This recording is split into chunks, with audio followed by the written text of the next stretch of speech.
This is part 4 of the mini-series on how my friends and colleagues became procurement consultants. And today, in a very socially distanced way, we have Harald Jordan here. Let's get started. Harald, when I think about you, you are like a Renaissance man, like Leonardo da Vinci.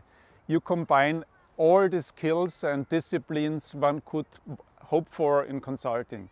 You are a mechanical engineer, you're an electrical engineer, you can do manufacturing, you have done 3D printing, you can program robots. So to me, again, a Renaissance man in consulting. But how on earth did you become a procurement consultant? Thank you, Christian. I'm very flattened, really flattened now. And now let's be curious why he thinks I'm the Renaissance guy coming back from the Renaissance and bringing all this knowledge on the table. Let's start back into the very first days of my career when I started as a developer. So at this point in time, still I didn't know anything about consulting. So started programming, so all the codings, all the nasty things the engineers are doing typically for low money. And then I gradually developed into more the project management roles. And then it was exactly the people like Christian coming in more frequently as consultants. And I was so, okay, these guys are coming in with their suits, with their ties back in the days.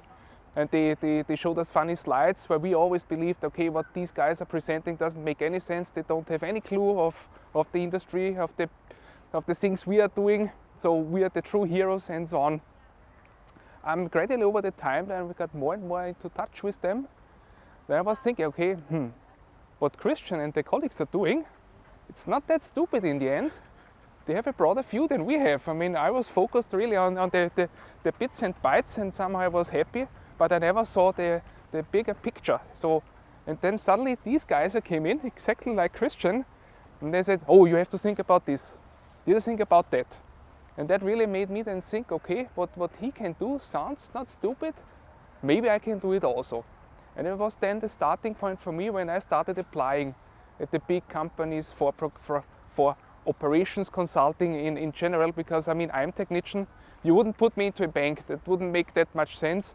As Christian said, deep in my heart still I am technician. So there's the one side that says electrical and the other one says mechanical. So for me it was then clear, okay, operations, that's my world, and there I will get old hopefully.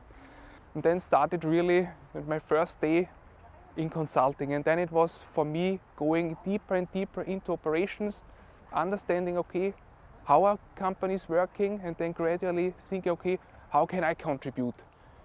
And then it was the point, it was 2012 when the way crossed. And then I was sent to Wuhan, to China, to... This was when nobody knew Wuhan, right? Yeah, exactly. It wasn't cool then, it wasn't cool now. It was a tier 2 city with a lot of industry there. And we fixed a factory of about 15,000 workers there.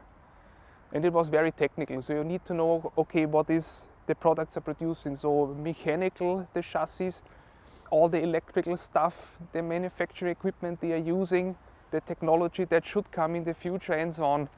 So, and that was for me then the team, I mean, it's not that you operate alone, really looking, okay, how to build the stuff and how to procure the stuff. And for me, this is the very important thing where I'm typically operating and supporting Christian. It's on the one hand, the manufacturing side, really understanding how it's done.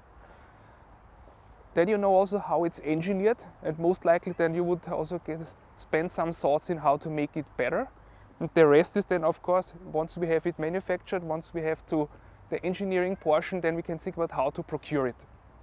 So this is my sweet spot, really operating in exactly the point where the things are coming together. And in procurement, don't think about it as a boring job. You're sitting on your fancy desktop, and then you have your big wall of 5 screens, 4 screens, whatever you have there.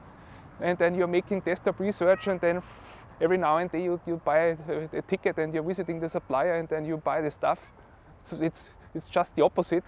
So high-end procurement, as you would have for Apple, for instance, or other companies in the automotive, they are highly flexible, and they're pulling more than one lever. They are looking, okay, how to to negotiate on the technology they are using, how to negotiate on the manufacturing stuff they're using.